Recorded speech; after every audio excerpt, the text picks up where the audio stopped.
मैं और मेरी तन्हाई, मैं और मेरी तन्हाई अक्सर ये बातें करते हैं। आप होते तुम ये कहती तो कैसा होता। तुम वो कहती, तुम इस बात पे हैरान होती, तुम उस बात पे कितनी हंसती। तुम होती तो ऐसा होता, तुम होती तो वैसा होता, तो ऐसा होता। मैं और मेरी तन्हाई अक्सर ये बातें करते हैं। मैं और मेरी तन्हाई अक्सर ये बातें करते हैं।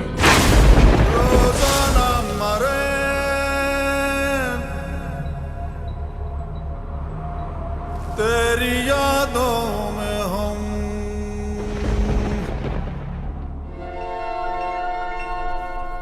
बॉलीवुड न जाने कितनी ही अधूरी प्रेम कहानियों का गवाह रहा है। हालांकि कुछ कहानियां ऐसी भी हैं जो अमर होकर रह गई हैं। इन्हीं में से एक है बॉलीवुड के शहंशाह अमिताभ बच्चन और हर दिल अजीज रेखा की अनकही प्रेम कहानी। वहमो गुमान से दूर दूर, यकीन की हद के पास पास, दिल को भरम ये हो गया, उनको हमसे प्यार है। ये वो कहानी है जिसके बारे में सबने बातें की।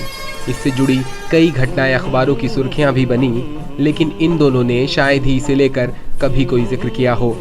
आज भी जब किसी अवार्ड शो या समारोह में अमिताभ और रेखा साथ मौजूद होते हैं तो एक मोहब्बत का अनकहा सा सिलसिला महसूस किया जाता है।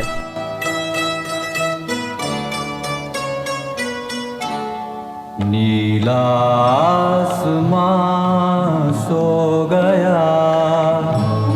ये कहानी कहाँ से शुरू हुई, कैसे शुरू हुई, इसके बारे में तो ठीक ठीक कुछ कह पाना मुश्किल है।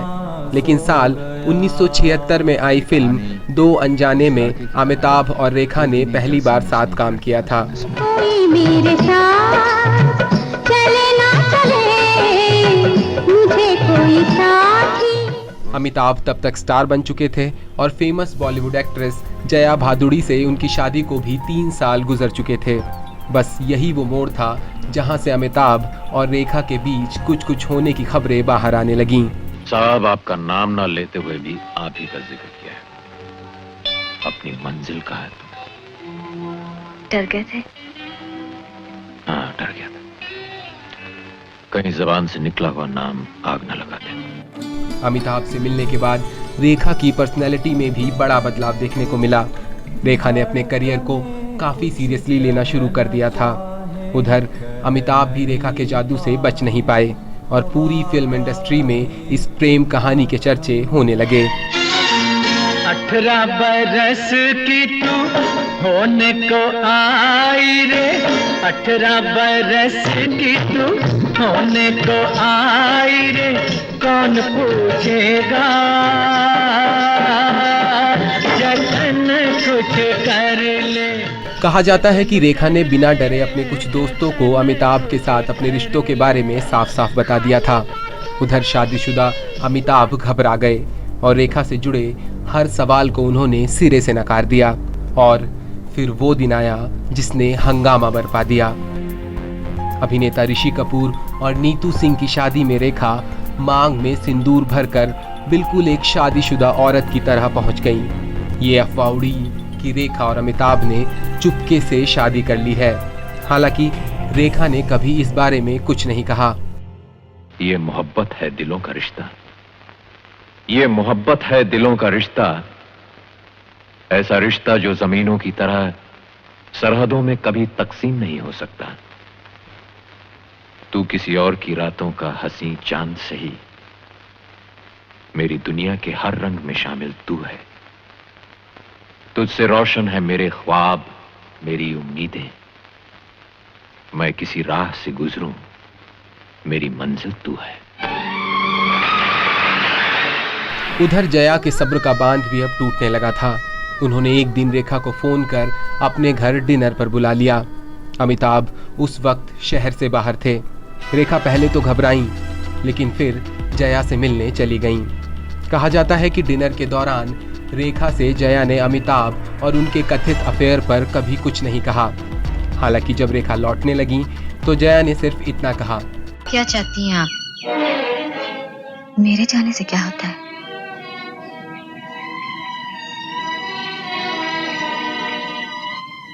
उनका दामन छोड़ दीजिए। ये मेरे बस में नहीं। अमित मेरे पति हैं। मेरा धर्म है, वो मेरा प्यार है, और प्यार मेरी किस्मत बन चुका है। आप ये बाजी हार जाएंगी। मैं कोई बाजी नहीं खेल रही। क्यों मेरा घर तबाह कर रही हैं? अपना घर भी तो भोग रही हूँ। पूरी दुनिया एक बार फिर तब चौंक गई जब निर्माता निर्देशक यश चोपड़ा ने साल 1980 में ये ऐलान कर दिया कि उनकी अगली फिल्म सिलसिला में अमिताभ, रेखा और जया बच्चन लीड रोल में होंगे। जया शादी के बाद से ही एक्टिंग से संन्यास ले चुकी थीं। ऐसे में फिल्म कैसे पूरी होगी, ये ही सबसे बड़ा सवाल था। सिलसिला रिलीज हुई और फ्लॉप भी हो गई। होली का रंग देखकर पहला प्यार क्यों याद आ जाता है? आपका मतलब डॉक्टर साहब से है ना? इनसे तो मैंने शादी की है। और प्यार? इससे पहले कि हमारी शादी की बात होती, उसकी शादी हो गई। लेकिन चर्चाएं फिर आम हुई कि उनकी रियल लाइफ पर बनी है।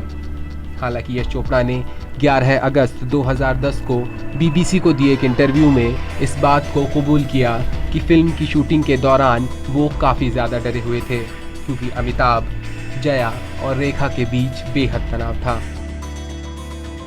इसके बाद अगले कुछ सालों में इस प्रेम कहानी के चर्चे थोड़े कम हुए, लेकिन साल 1983 में फिल्म कुली की शूटिंग के दौरान हुए हादसे के बाद जब अमिताभ जिंदगी और मौत की जंग लड़ रहे थे, तो रेखा खुद को रोक नहीं पाई और बच्चन साहब की एक झलक देखने के लिए हॉस्पिटल पहुंच गईं।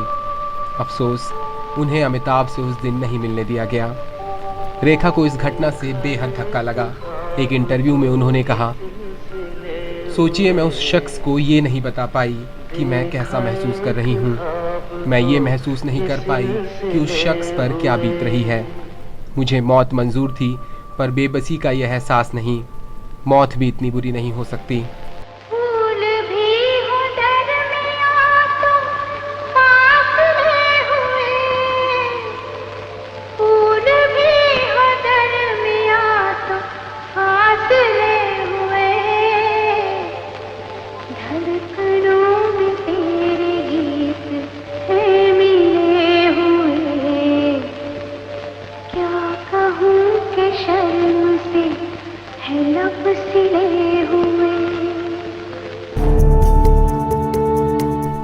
साल 1990 आया और रेखा ने मशहूर उद्योगपति मुकेश अग्रवाल से शादी कर ली।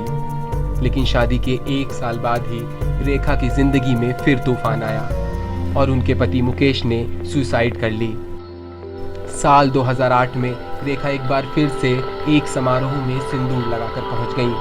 उस समारोह में अमिताभ भी आए हुए थे और इसके बाद इन दोनों के रिश्तों को लेकर फिर सवाल उठने लगे। हालांकि रेखा ने इसी साल एक इंटरव्यू में ये कहकर सबको चौंका दिया कि उनका अमिताभ से कभी कोई रिश्ता नहीं रहा। साल 2009 में एक अवार्ड समारोह में रेखा के आते ही अमिताभ उठकर चले गए। बहरहाल, अमिताभ ने कभी भी रेखा और उनके रिश्ते के बारे में खुलकर कुछ नहीं कहा। लेकिन उनकी इस कहानी पर पूछे गए एक सवाल के जवाब में जो रेखा ने गालिब का एक शेर पढ़ा था, ये शेर ही इस कहानी के बारे में सब कुछ बयां कर देता है। मोहब्बत में नहीं है फर्क जीने और मरने का, उसी को देख कर जीते हैं जिस काफिर पे दम निकले।